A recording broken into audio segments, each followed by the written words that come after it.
इंसान के शरीर का सबसे सुंदर हिस्सा दिल है। यदि वही साफ नहीं है तो चमकता चेहरा किसी काम का नहीं। क्योंकि ज़्यादा बोझ लेकर चलने वाले अक्सर डूब जाते हैं, फिर चाहे वो बोझ क्रोध का हो, बदले का हो या अभिमान का। इसलिए ढोंग की ज़िंदगी जीने से अच्छा है कि आप ढंग की ज़िंदगी जिएं।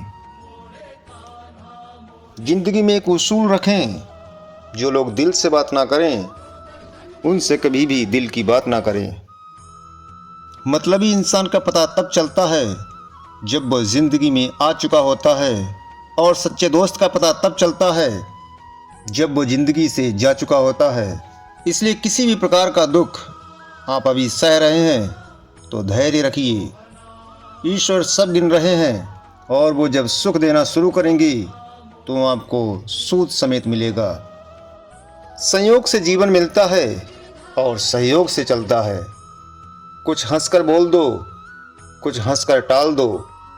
परेशानियां तो बहुत हैं जीवन में, अगर फिर भी दिल को सुकून न मिले तो वक्त पर टाल दो।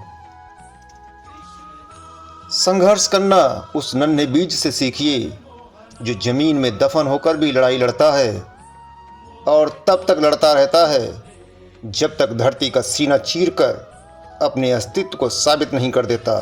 क्योंकि मोती कभी भी किनारे पर खुद नहीं आते, उन्हें पाने के लिए समुद्र में उतरना ही पड़ता है। एक शब्द और एक रिश्ते की कीमत तभी पता चलती है जब दोनों निकल जाते हैं, एक जुबान से दूसरा जीवन से। इसलिए किसी को ये डर है कि भगवान देख रहा है, और किसी को ये भरोसा है कि भगवान देख रहा है।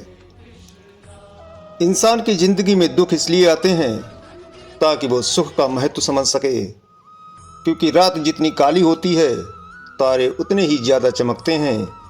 उसी तरह दुख जितना ज़्यादा गहरा होता है, ईश्वर उतने ही ज़्यादा करीब होते हैं। इसलिए खामोश रहकर अच्छे और सच्चे कर्म करते रहिए। दुआएं जब बोलती हैं तो ज़िंदगी खुशहाल हो जाती है। अच्छे लोगों का सम्मान कभी कम नहीं होता। यदि आप सोने के एक टुकड़े के 100 टुकड़े बना दें तो भी उन टुकड़ों की कीमत वही रहेगी। इसलिए आईने की कीमत भले ही हीरे से कम हो, लेकिन हीरे के जेवर पहनने के बाद हर कोई ढूंढता आईना ही है। कभी किसी का अपमान मत करो। आप शक्तिशाली हो, अच्छी बात है, लेकिन समय आपसे ज़्यादा शक्तिशाली है, ये कभी मत भूलो। जय श्री कृष्णा। राधे राधे।